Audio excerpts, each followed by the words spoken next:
Welcome to That Entrepreneur Life, a podcast about entrepreneurship that takes you from idea to launch and beyond. Each week, your hosts, Andrew Lees and Clint McPherson, discuss different business topics aimed at adding value to any entrepreneur's journey. Welcome back, everyone, to another episode of That Entrepreneur Life. I'm Andrew Lees. I'm here with my co-host, Clint McPherson. What's going on, man? Not much, brother. Just like always. I mean, I can't reiterate enough how excited I am to be here to host the show with you on That Entrepreneur Life. But enough about that, man. Let's go ahead and kick this thing off and welcome our special guest, Kendra Muecke, to the show. Hi, how's it going today? Thanks so much for having me on. Hey, Kendra. Yeah, it's great to have you on here. Thank you so much for joining us. Before we get into everything, we're going to ask you some questions. We're just going to have a cool, conversation about entrepreneurship with you. But before we get into that, could you just tell us a little bit about yourself and what you do? Yeah. Hi, my name is Kendra Muecke. I'm in a band titled Kendra and the Bunnies Music. I am working on releasing my third album with the band. I've also released a couple singles. I've published 2 books as an author. Both of them are poetry. I'm currently working on a memoir, as well as my 3rd book of poetry that's going to include lyrics, the meanings of songs and everything else I've been writing in between all these songs that come through. Additionally, I am an actress and very active in a few nonprofits that I'm passionate about. That's awesome. I mean, you just right there before we even got on the show and started recording, we know you have your hands full, right? 2020 is crazy in itself. But with all that said and everything that we researched and saw, that all the pokers you have in the fire, right? I mean, can you go back and tell us where your entrepreneurial journey started as an artist and what it is about entrepreneurship as a whole that you're passionate about? Yeah, definitely. So as an artist, we like to call ourselves entrepreneurs, which is kind of a fun play on words. I would say the actual part of like beginning to build myself as a business started like a year and a half, maybe 2 years after college. I did the whole soul searching thing. I studied theater arts in college. So I was like, okay, I know I'm a performer. I've been a performer for life, but I did a little bit of the soul searching after college and realized, okay, I am additionally a singer-songwriter. So I'm going to put that foot forward. I'm going to be a musician forwardly. That includes everything that I do. That includes acting. That includes singing. That includes all the poetry that I write. Put it all together, put myself on the stage. And once I decided what my best foot forward would be, I knew that I could then start building a plan from there. So the interesting thing about the music business is you can be just an artist, but the way to really like make waves and get things going is to begin being your own manager, your own PR. The way I started this as an entrepreneur, as an artist is I decided, okay, I know everything about acting because I went to school for acting. I went to college for theater arts. So like if you want to put me backstage as a stage manager, if you want to put me on stage, if you want me to direct, if you want me to write the script, I know how to do all those things when it comes to theater and it comes to acting. So once I realized, oh my gosh, I'm a musician, I put myself in a school program at the Musicians Institute so that I could learn all of those distinct phrases. I could learn how to mix, master, be my own manager, put together all my social media as an artist who's putting themselves out there. So the first thing I did is I got heads down in learning everything I could about my craft. This goes into practicing. This goes in next to networking and, just like creating content, creating relationships. And that's kind of how I got started. Wow. Yeah. I mean, that's awesome. That's a great, kind of a great insight. We've heard that from other music artists, other artists in general that really they needed to kind of take control of their own career. And that in and of itself is very, very entrepreneurial, instead of just kind of letting a manager or, somebody else dictate, how and when you perform and how you make money and all these things, being in control of that yourself is exactly. Yep. Yeah. So that's very cool. Well, yeah, you have all these things going on. As an artist, a podcaster, even a social media marketing coach, but that's a lot to juggle. What does a typical day in your life look like? It may have looked a little different maybe a year ago as compared to right now, but Yeah. what are you doing on a typical day? Yeah. So in a typical day, in a perfect world where we're able to like leave the house and go see people and pre-COVID and get together in that way. So I'll do like a little hybrid of the two. First of all, great cup of coffee in the morning, going to wake up, going to count my blessings and just do whatever it takes to get my mind in that mindset of going straight towards my emails. That's the first thing I like to check is my emails, my social media, see what is exactly like on my new to-do list, what's on my to-do list for the day that I may not have foreseen because it's all those emails coming in, stuff like that. I respond to the most prompt ones, and then I get started on my to-do list, do as much as I can off of my to-do list, and then I'll reach over to start working on some music. So let's say, I've got a few songs that I'm working on. I'll start working on some songs, see where those are at. If I'm in the middle of recording something for a project, I normally like to record after. I do record at home because I learned how to mix and master at that school, and it's been really great during the quarantine being able to like have that optimum control over even like my recordings and stuff like that. So I do like to record after the sun sets. But it's really great. It's just like, people are more quiet during that time, and I'm more in the zone. I'm kind of a night owl that happens to work well because I'm a musician. Practice music, record a little bit if I need to record. Then next, so let's say when life is normal, or what even is normal, I would be headed to go to a concert, either to perform for a singer-songwriter night or to go see a friend, because it's a really great way to network when I go to like shows, start talking to the people on the lineup, start talking to the sound engineer, see if anyone's manager is there, just, make friends and be amiable. Additionally, sometimes at night, I will be going to like, this is fun because I live in Hollywood. I'll be going to like red carpet events, networking in that way, reaching out for new like nonprofit opportunities. Because most of the times these red carpet events are sponsored by some sort of like nonprofit or some sort of cause. Just like dip my toes in that. I really like where I live, living in Los Angeles, and everyone's got so much of a grind mentality. And then like now transition that to I'm actually doing like live streams.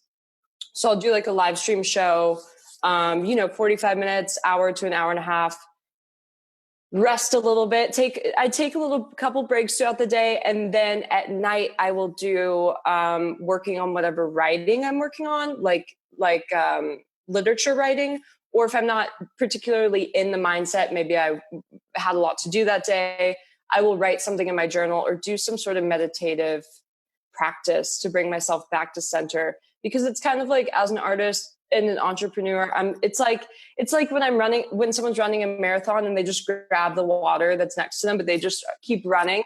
It feels like that sometimes. It's like project, little bit of water. Here we go. Meditate, sleep. I love that. I love that analogy. Yeah. So I love how you explain how you actually pivoted, right? Like pivoted from, what you were doing pre-COVID to like COVID. Having to do the live streams. And I really think as an artist, that is so important to stay in touch with people, especially with you. You can't go out and touch people, right? You can't go out to these concerts and you can't go out and have that impact and talk to the sound engineer at your friend's show or somebody that you're supporting. You can't go to the red carpets, it's like, it's crazy. So I love hearing that, obviously that shows the entrepreneurial spirit that you still have as an artist. So I love that. Yeah. And ironically, people need entertainment more than ever right now. Exactly. So even if they can't get it live, I feel like everybody's consuming it at an incredible rate. So yeah. I wanted to mention that it's been really cool in this way. Like there's always a gold lining, always a silver lining to stuff. One, like during this whole quarantine, stay at home type thing, I've been able to do a certain amount of self-reflection that I've also matured in a whole new way that I didn't quite notice happening. It's just like there was a development in my way of thinking and the way I think about myself and the time in my day and kind of like my existence. So that's one benefit. Another thing is like you mentioned, like with these live streams and stuff, we're all kind of in this like, well, speaking from my own perspective, this like emotional place of like what's going on, stuff like that. So I've realized that during my live streams, my face is right there. You get to see all my emotions. I'm reacting to people's chats in live time, and I'm really communicating my lyrics directly to the people. So it's a really, really great thing because, when I'm performing on stage or like at a club, to get every single lyric into the audience's ear is a lot more, can be efficient when it's right here on the live stream as well.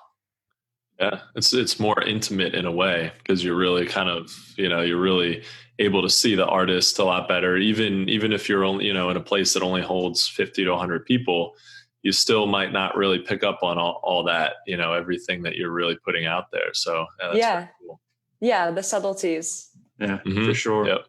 So Kendra, as a social media marketing and entrepreneurial coach, right? I came across that on your website as well. How important is it for artists like yourself to leverage social media marketing to grow their brand online, to help create that distinct, and separate that distinction within their niche? Mm-hmm. It is literally so important. It's actually something I'm super passionate about because there's so much ability to be able to scale like as an artist just a little bit at a time and make all these major waves and get recognition in our industry just by being able to keep up with the professionalism of someone's social media profile, the professionalism of someone's website, being able to showcase one's best self online at all times. Additionally, this is also going to help with like playing into the algorithm. Then you get discovered by more people, and then you're letting the algorithm do like the nitty gritty work for you. Maybe always have an ad going at the same time. Creating a niche is super important. On that note of like creating an ad at the same time, I'll be going through like Instagram stories or something, and someone's ad comes up, and it's a singer-songwriter, whether they live in America or whether they live in California or whatever.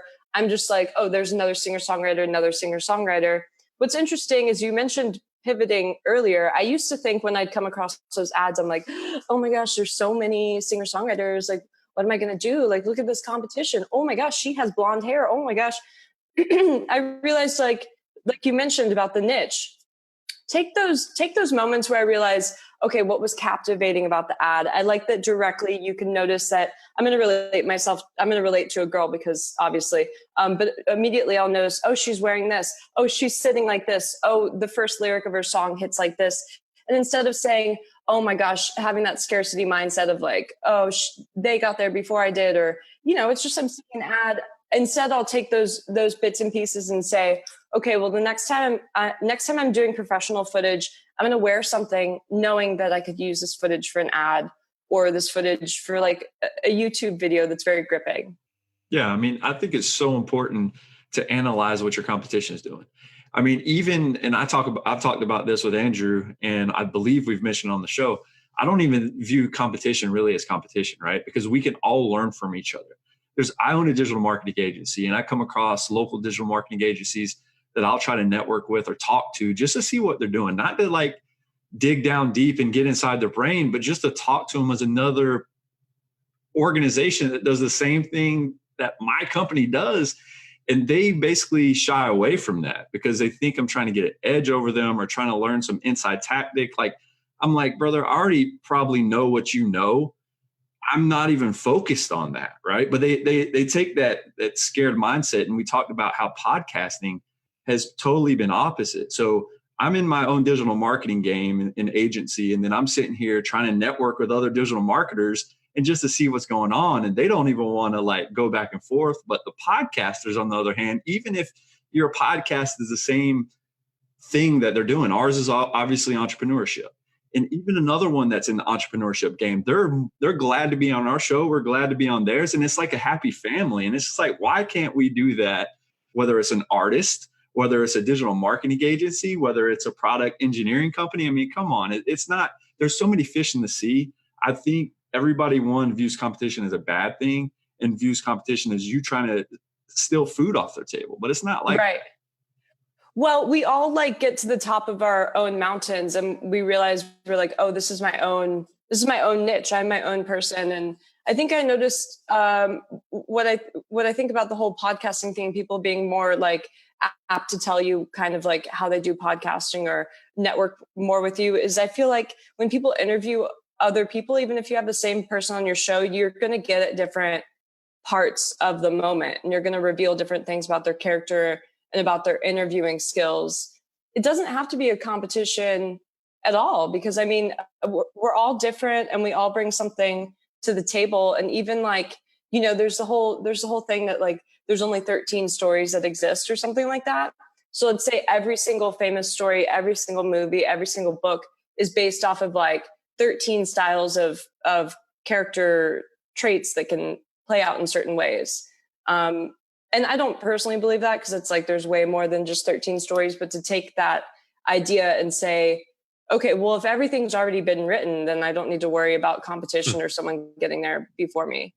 Right. Because somebody's really already been there always in some way. Right. So exactly. Yeah. And especially with art, I mean, people just are always interested in what's the next thing. You know, there could be 10 people, there could be 100 people that sound just like you out there. And a lot of people are going to want to hear all of them, you know, because they're not just going to, you know, they're not just going to listen to one artist over and over and over and over again. I mean, unless they're listening to the radio, and then that might be a different story. But, you know, now with all the streaming options we have, it makes it so much easier, so much more interesting. Like as soon as, I mean, I remember listening to a lot of songs on the radio and not having many streaming options. And, you know, around the time when like LimeWire and Napster and all that stuff was going on. And, you know, yeah, you try to download a few songs and you're like, oh, maybe it'll download by like dinner time or, you know. But now that we have so many options, it really, I've, you know, experienced so much more music, and I'll listen to one artist and then I'll get you know, I love how platforms like Spotify allow you to bounce around and connect one artist to another and then to another and to another. And you discover all this awesome art that's out there. I mean, I thought for a while, I thought Bob Marley was like the only reggae guy in town. Right. And then I realized, no way, there's so much. Yeah. Well, it's just like everybody's creative genius is different. I mean, you know, there's only one Kendra Muecke, right? There's only one Andrew Lees. There's only one Clint McPherson. But when you look at it, you know, you might be in the same genre. You might be, you know, indie rock or pop or whatever you do. It's like, yeah, that might be your thing. And you might be, you know, categorized in this bubble. But music takes on a form of itself. An artist takes on a form of itself. And, you know, there's so many different thoughts. You know, there's only one Alanis Morissette, right? It's like, people can try to copy, but the people that try to copy they just don't go anywhere, right? It's like you got to know your genius. You got to kind of stay within where your wheelhouse is, and I really think as an artist that's very wildly important.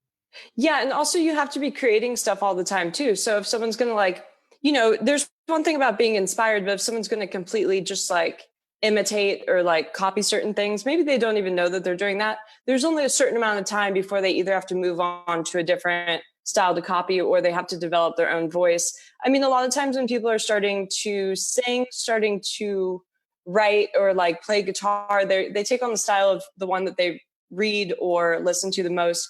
And I do that as well. But then I also develop my own voice through that. I think it's Michael Caine that says like, steal from the best. He says that about acting. Yeah.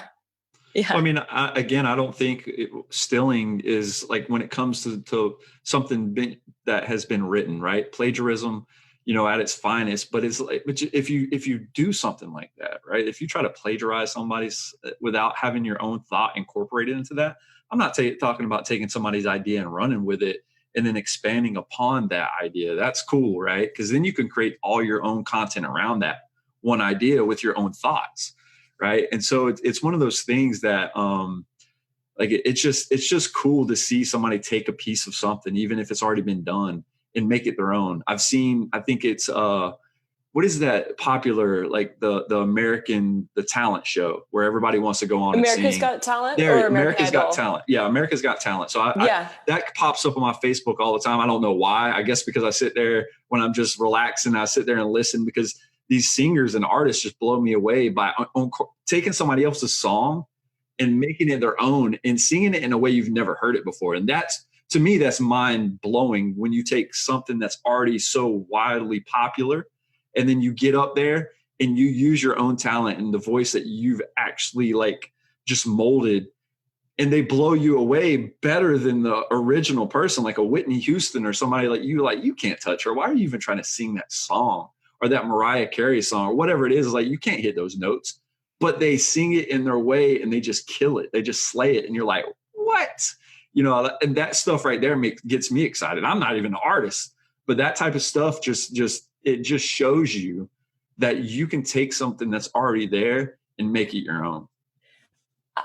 I also wanted to mention that I noticed this one thing. I noticed this about the way that like fans work and the way that audience works. So I'll be on someone's Instagram page and it's, a singer and she's got 100,000 followers. I'm like, wow, that's a lot of followers. Then I go over to someone else's page and he's a rapper and he's got 200,000 followers. And I go to someone else's page and they've got, 500,000 followers. I'm looking at people who have a lot of followers and I'm thinking, I'm like, that's a lot of people. That's a lot of people. That's a lot of people. And then I thought to myself, I wonder if there's any of those groups that overlap. And then I realized it's probably a really small portion, meaning that even though each of these people have a ton of fans, they each have their own fans. There's a bunch of people to reach out there. There's billions of people in the world. There's a lot of people in the world. Yeah. I mean, I know in the US alone, there's like 328 million or something like that. So it's just like, that's crazy. Yeah, that's a lot of people. That's a lot of people to reach. And everyone's going to connect to different people on different topics and then connect to other people on different topics as well. Yeah. And it's more important whether you're an artist or, or any other kind of entrepreneur. It's really important to have better engagement.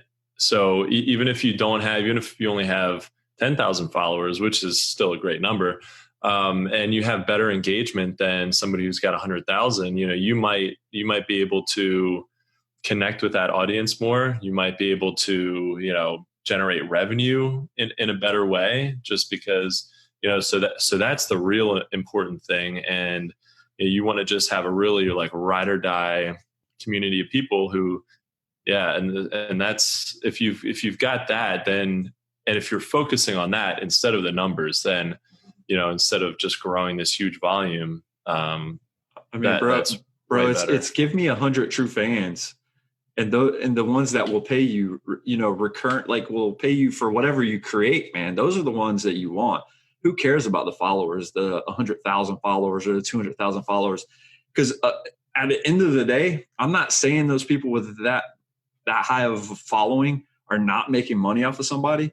But I'm telling you, like 100, 200, 500 just true people that ride or die with you no matter what, listen to your songs, consume your content, your poetry, whatever. Those are the ones you want because those are the ones that are going to stay engaged. Those are the ones that are going to reach out. Those are the ones going to be on your lives, right? The events when COVID's hit and stuff like that. Those are the ones you want.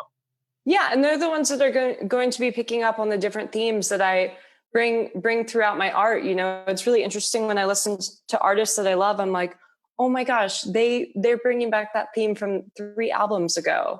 That's so exciting. I'm excited that they're talking about that again, and that it makes me realize like that artists are their own people and they go through their own things and they're going to repeat different things that are prevalent in their life over and over.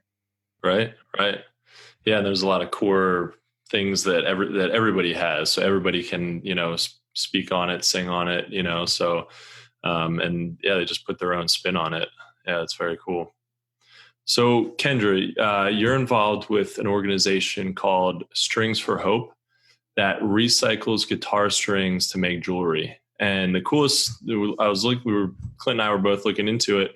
The coolest part about that is the jewelry is handcrafted by women who have been impacted by addiction, domestic violence, and human trafficking. Can you tell us a little bit more about that business and how you got involved with it?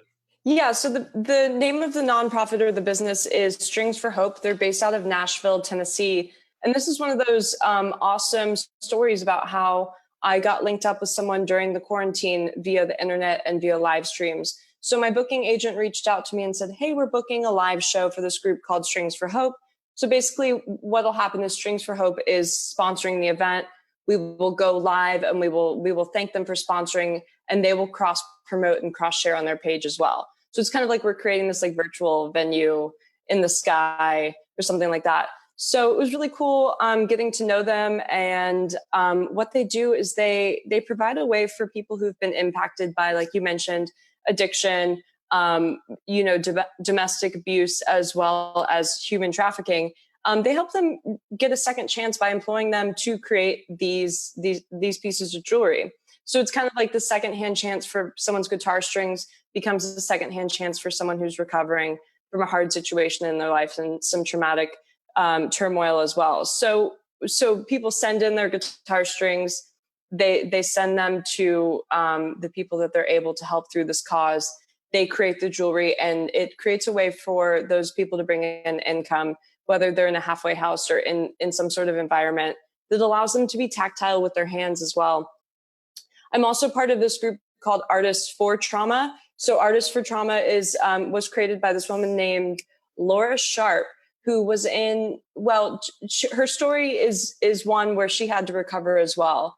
And so she used the creative aspects of her life to be able to recover, bring about more like mental clarity, spiritual healing, as well as physical healing. So she started a nonprofit that helps veterans, people who have PTSD, people who suffer from addiction, also kind of people who are coming back from a traumatic point in their life. We put on events. I volunteer with them here in LA as well. We put on events where we will provide music, art, painting, and just kind of like a community, like a little bit of a small festival or an event where people can come and just do art and be together and heal in that way. So those two organizations are kind of similar. They're providing a way for people to recover through art. And I think that's really important because I myself have been through, I don't know, just, a few different things. And art is always that thing I come back to, whether it's nothing major or anything, but little things in my life. Art is always the buoy that keeps me going. Yeah, that's awesome. I think as a kid too, right? You can relate to that as well, because I mean, typically before you start writing or anything, you're scribbling or you trying to draw something, right? You might know your ABCs, but writing them out is a little harder than actually just drawing a messed up circle or scribbling on a piece of paper. And you can kind of relate. Yeah. You can kind of relate to that with that. And I think it's cool because any time that I get stressed out, I drew a lot when I was younger.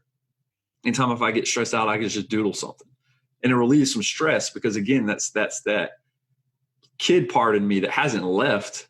And it's an outlet that I have that I can draw something, even if it's not me sitting there drawing a portrait of something, or taking time. My kid is huge into superheroes. When I was younger, I was not that kid. I was a sports kid. So I always had a ball in my hand, but it's like now I cherish those times and cherish those moments because I can go back to being an artist, spending time with my two kids and my kid wanting me to draw something for him. And then I draw something for him and he gets so excited. Right. And so I really think you can tie it back to that kid trait or what, I don't even know if that's even something real, but I really think that's how my brain works. Your inner kid. And yeah, I mean, I think you can use that there's something really therapeutic about art. And I feel like when I saw the Strings for Hope website, I really thought, it made a lot of sense. Like I feel like you could really lose yourself in just, making that, making something repurposing something. It looks really cool. And I feel like it would be, kind of fun to make and you could just lose yourself for hours probably making those things. So yeah, that's really neat. So Kendra, through your entrepreneurial journey and everything that you have going on, everything you've done in life, from the highs to the lows, what has been the most difficult thing about your journey to date? A few different things, but I would say when it comes to my entrepreneurial journey, I would like to mention that all the things happen for a purpose. So it's like, even though I went through this or I went through that or different mindsets, and that's really what I'm going to touch on. I always come out on top because that the only way out is through. You just keep going. You just keep climbing up the mountain. You rest when you need to, drink water when you need to, get in touch with people. But I'd say as far as like being someone who has their own business, because I am officially my own business as well, it was breaking through the naysayer mindset. And I say it like that because it seems like all these naysayers are coming from the outside, but it's really, I realized like I was in that mindset. So I was projecting, I was attracting those moments where it was like, are you sure you really want to do this? Has anyone told you you're any good? How are you going to make ends meet?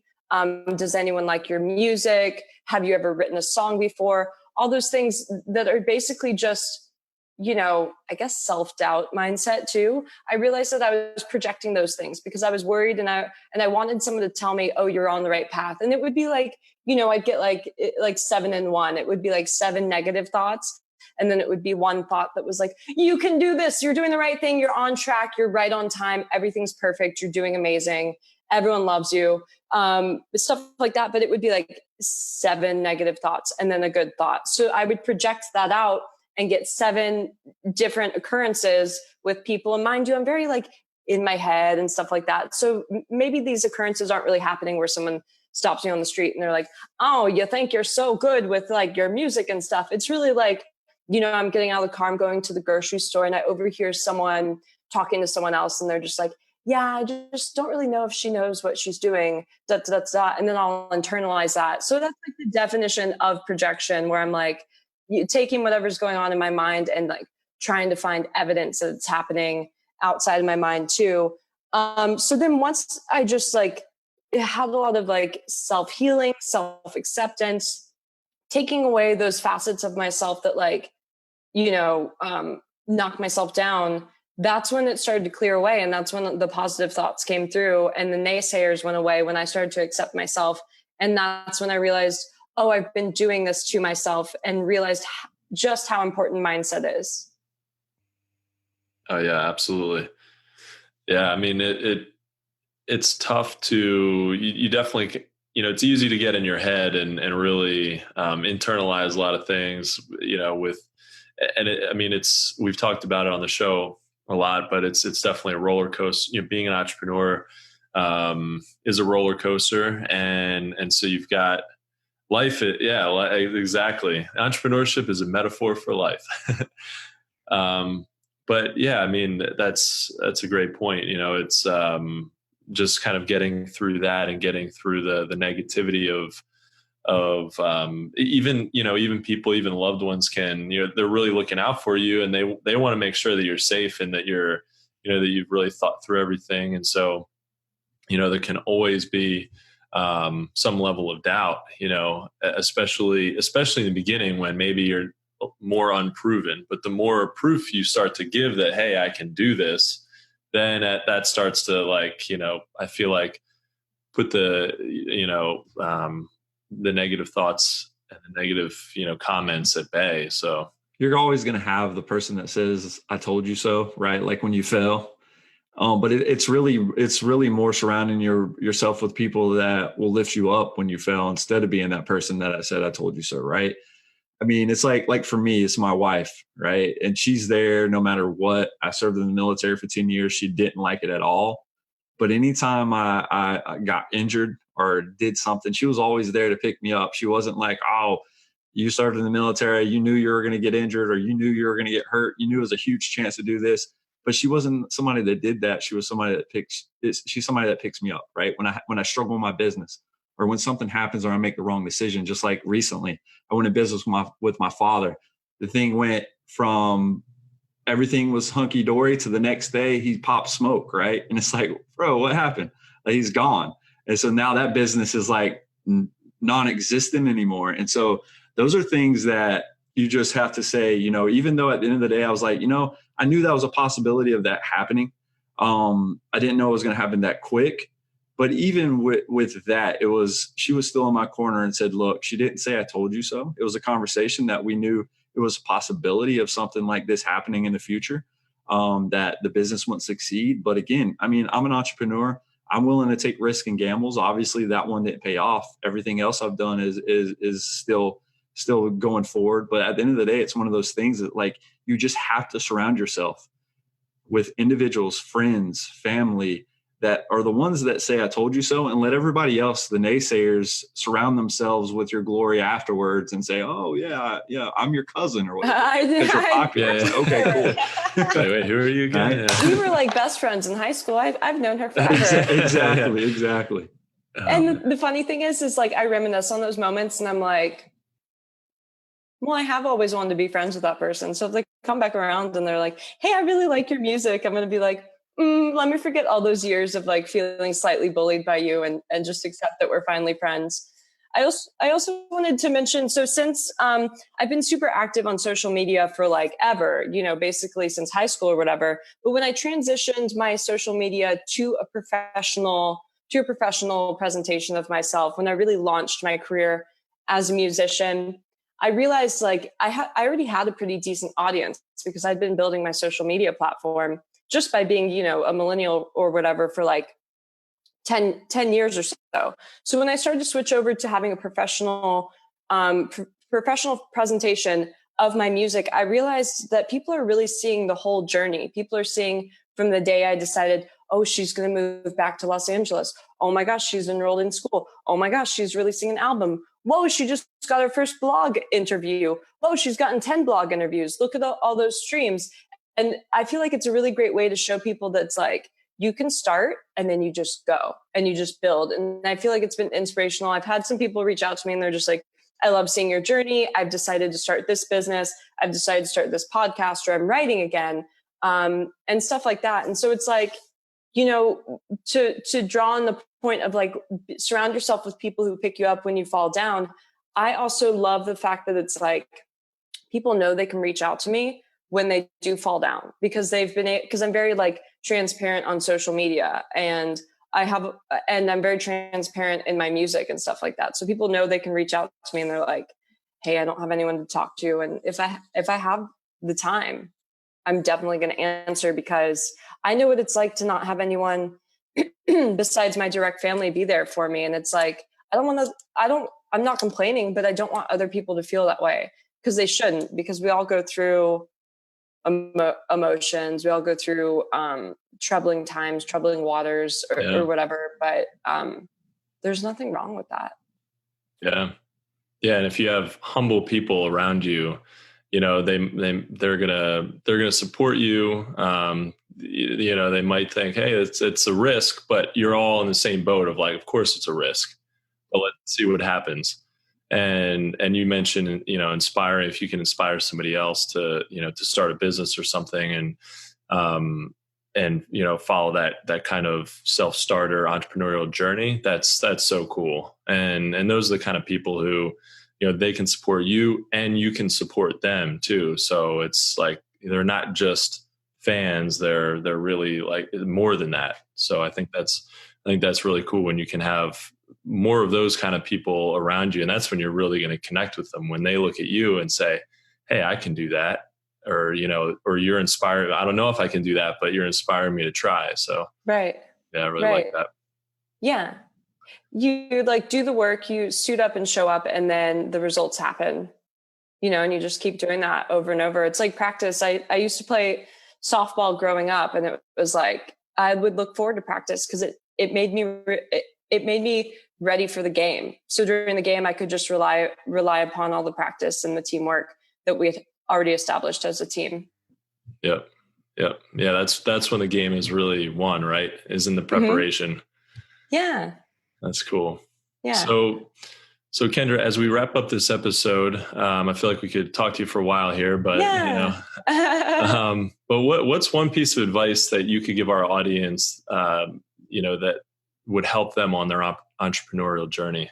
Believe in yourself and invest in yourself. And investing in yourself can mean so many things. That can mean like you always take the time to journal before bed. You always meditate when you wake up. You give yourself a certain amount of time that you invest in yourself, as well as don't be afraid to invest in yourself monetarily. It's going to feel like you're betting on 33 black at a roulette table. And you're like, oh my gosh, I hope it spins my way. I hope it spins my way. But at the end of the day, as long as you do all the preparation work, you get to know the people that you're working with and that you're putting your money towards. Like for me, like different PR companies I'm going to work with, or different like musicians I'm going to work with, I do the proper research. So then when I put the investment, in the direction of which I'm going, I already know that it's going to create capital and come back tenfold. So don't be afraid to invest in yourself, but definitely do the research to know,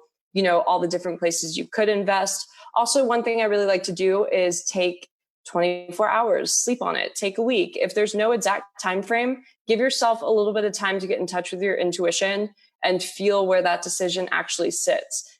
Because I'll know when I'm going to make a decision, if it like remains up here or like in a good place, then we're good. But then when it moves down, I think about it for a day or two, and all of a sudden it feels like someone punched me in the stomach. I'm like, okay, well, I gave myself enough time, and either I'll put this decision furthermore on the back burner, or I will, make the proper decision based on what my intuition and the time I invested in myself has told me to do. That's great. You can. I mean, I think that's a great point that when you have the time, I mean, some decisions need to be made right away, but really most decisions can wait. And it's so important to not feel like you're going to miss out on an opportunity, like a once in a lifetime opportunity, because there's always an opportunity to capitalize on something, and you should never feel like, if I don't, go with this, PR company right now, I'm never going to get another chance to do it. It's like, no, you're going to be fine if you don't work with them for another week or month or whatever. And so I think that's really important to figure out what you want and not waste too much time, but at the same time, take enough time to really evaluate all your options and understand what you're getting into. Right. And if the decision is the right decision to make right at that point, just do it and trust in yourself, and then enjoy your successes. Yeah. Surprise, most things do work out. Oh, for sure. You just got to trust the process, right? That's what it's all about. I mean, I think your intuition speaks a lot. And if people don't trust themselves enough, I think at some point, so they don't give themselves enough credit for that. It's like a lot of people always want to go against how they feel. They want to make the opposite decision. And I'm the guy that I think really, if you trust yourself, right? Like if you really look inside and you trust yourself truly, you will not go against that, because it's always like, I've had it in my life so many times. Family members come to me for advice, right? I'll give it to them. And then it's like, they hear you and they truly understand it. But at the end of the day, no matter how much time you spend with them, they're going to make the opposite decision, right? I think as human beings, it's almost, we almost like, it's one of those things we almost want to fail sometimes, but you don't want to be in the headspace. It's like we're afraid to succeed in a lot of times because we don't know what we're going to do with that success. I think it's the fear of failure that keep people back, but it's also the fear of being successful for a lot of people that mess them up too.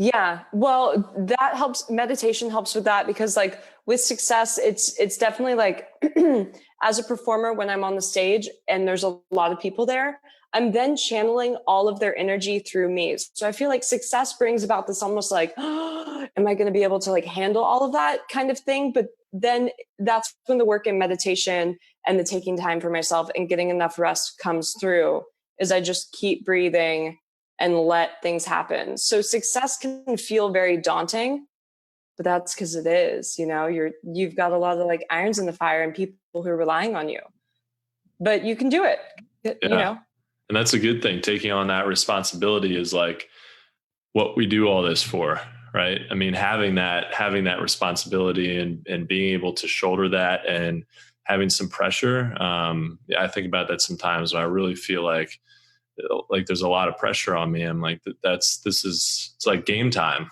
this is it. Let's get this done. And so I'd rather have that pressure than not, and not be on an upward trajectory. So yeah, for sure. Yeah. Well, guys, I think that's a wrap for this episode. From the both of us, Kendra, we want to thank you for taking the time out of your day to join us and adding value on what we're doing on our podcast. Thank you. Thank you so much for having me on. Thanks, Kendra. Yeah, it's been great to talk to you. So guys, thank you so much for listening to That Entrepreneur Life. To learn more about what Kendra is working on, check out KendraElisabethMickey.com. If you like, and we're going to have that in the show notes too, so you can check that out. If you like what you heard today, make sure to subscribe to our podcast on iTunes or any other major podcast directory. You can also find us on all the socials and on our website at thatentrepreneurlife.com. With that said, guys, we also want to quickly give a special shout out to our family and friends, to include all of our listeners, our followers, and subscribers. If you find value in our show, guys, please consider making a donation. Even just a few dollars helps us keep things moving along and helps bring value to your entrepreneurial journey. Thanks for continuing to support what we do as entrepreneurs. And don't forget, guys, to join us next week for another episode of That Entrepreneur Life. Thanks for listening to That Entrepreneur Life podcast. Be sure to visit thatentrepreneurlife.com to join the conversation, access our show notes, and discover our fantastic bonus content. Don't forget to join us next week for another episode as we continue to add value. Until next time.